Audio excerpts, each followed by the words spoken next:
చిత్తూరు జిల్లా పులిచెర్ల మండలం మహాత్మాగాంధీ జాతీయ గ్రామీణ ఉపాధి హామీ పథకం ఫీల్డ్ అసిస్టెంట్లకు మంగళవారం విజయవాడ నుంచి పంచాయతీరాజ్ శాఖ ఉన్నతాధికారులు ఆన్లైన్ ద్వారా శిక్షణా కార్యక్రమాన్ని నిర్వహించారు.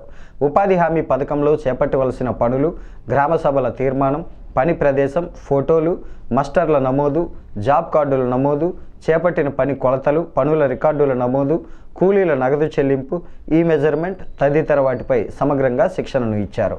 ఈ కార్యక్రమంలో ఉపాధి ఏపీఓ శాఖతాలి, టీఏలు జ్యోతిరెడ్డి, మహేంద్ర, కీర్తి, సుభాషిణి, ఫీల్డ్ అసిస్టెంట్లు పాల్గొన్నారు.